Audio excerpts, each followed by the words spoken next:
আমরা খুবই ক্লান্ত।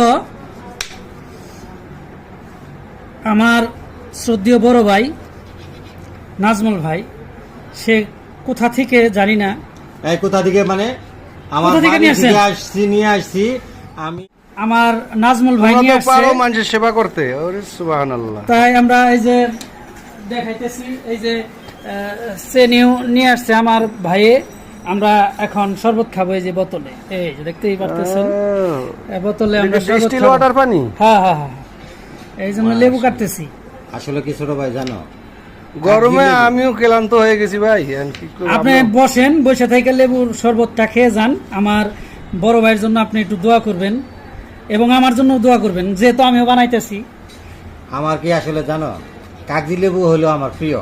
আমি বাড়িতে বলে দিছি আমার কাগজি লেবু চাই চাই চাই চাই, হ্যাঁ। হ্যাঁ, এইটা হলো কাগজি তো লেবু বোনার প্রিয় পরে দর্শক, আপনারা যারা এই গরমের মধ্যে খুবই ক্লান্ত থাকেন এবং পানির অভাব শরীরে পড়ে যায়, আপনারা কাগজি লেবু দিয়ে মিনারেল ওয়াটার দিয়ে চিনি দিয়ে শরবত বানিয়ে খেতে পারেন, শরীরের জন্য খুবই আসলে উপকারী। কাগজি লেবু কেন আনছি জানো?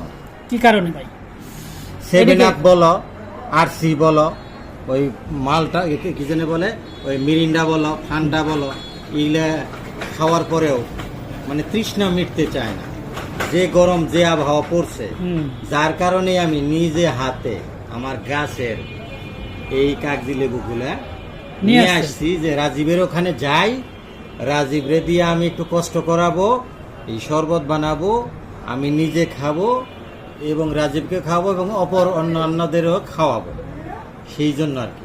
ধন্যবাদ ভাই, আপনার জন্য দোয়া ও ভালোবাসা রইল। এত সুন্দর আপ্যায়ন আমাদের জন্য করতেছেন। হ্যাঁ, কিন্তু শরবতটা ভাই আমি বানাইতেছি, আমি লেবু কাটতেছি, আমি বানাচ্ছি। আমার দরদের ভাই লেবু নিয়ে আসছে। কাগজি লেবুর শরবত আমাদের তৈরি হয়ে গেছে, আমরা এখন খাবো।